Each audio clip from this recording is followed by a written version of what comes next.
You're at self-checkout. Eggs, a bag of rice, dish soap. Total comes to about $40, and there's a little button that says, split into 4 payments, $10 each. Something in you just taps it. Not because you're broke, not because this is a crisis, because it feels like nothing at all. That feeling isn't an accident, and it isn't yours.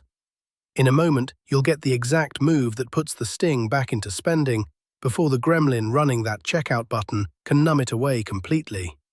And by the end, you'll see why the real fix isn't willpower at all, but one small rule that quietly shuts him out of every cart you push from now on.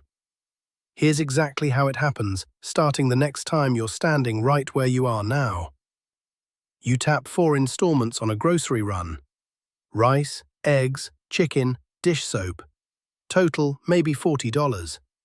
And somewhere in your head, a small voice says, "This is fine, this is normal, everybody does this now." That voice isn't yours. That's Splitter talking, the gremlin who lives inside every checkout button that offers to break your bill into pieces. Splitter doesn't want you to notice something simple. You are financing food that will be gone in a week, with payments that will outlive the groceries themselves. And the wild part? Your brain doesn't flag it as debt. It flags it as convenience. That gap between what BNPL actually is and what it feels like is the entire trick.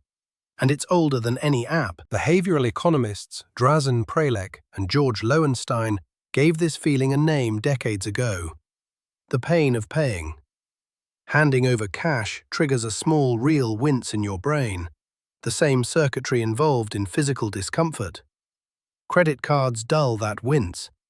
Splitting a payment into 4 tiny pieces nearly erases it.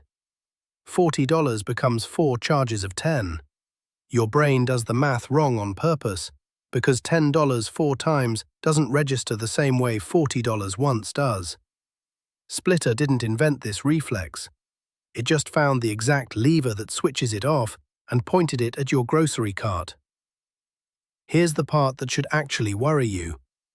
BNPL was often built and marketed for furniture, electronics, things you'd normally save for anyway. Groceries are different. Groceries are consumed before the last payment even clears. So when Splitter moves this tool from your couch to your pantry, it's not helping you afford something bigger. It's teaching your brain that everyday survival now runs on installment logic. Once that idea sets in, it doesn't stay in the checkout line. It follows you to coffee, to gas, to your kids' shoes. The debt isn't the danger yet. The normalization is. Notice what disappeared to make this possible. Friction. 10 years ago, buying groceries on credit required a conversation, a form, a moment where your brain could catch up and object. Splitter removed every one of those moments. One tap. No interest shown up front. No sense of borrowing at all. Just splitting. And removing friction doesn't just make a purchase easier. It changes what your brain is willing to categorize as a normal, non-alarming decision. That reclassification is the real product being sold to you, not the groceries. So here's a real question worth sitting with, and maybe even answering in the comments. When was the last time you noticed the moment you decided to split a payment instead of just clicking through it? Most people can't remember. That's not a memory problem. That's the point. Splitter thrives on decisions made too fast to be noticed, let alone questioned. Now, the reversal. You might think the fix is discipline. Just don't use BNPL. But that's exactly what Splitter wants you to believe, because willpower is unreliable and easy to blame later. The actual fix isn't about resisting the button.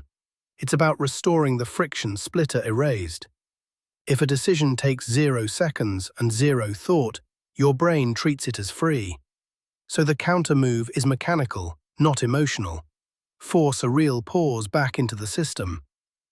Here's the specific move. Before you check the installment box on anything perishable, physically say the total cost out loud, once, in full, not per installment, not $10 4 times, $40 once. Say it before you tap confirm.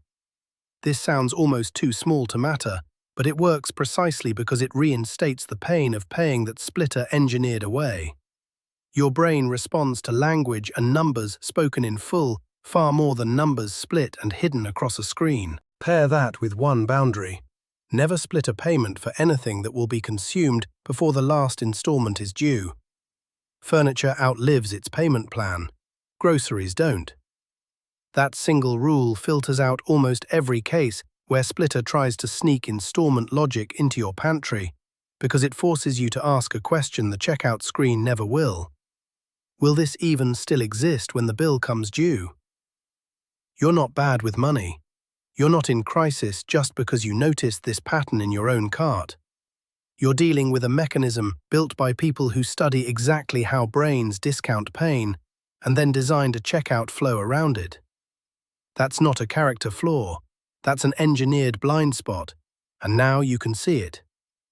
The next time a grocery total offers to split itself into 4 painless little pieces, say the full number out loud first. Watch what splitter does when the friction comes back. What's the smallest purchase you've ever caught yourself splitting? And did you even notice at the time?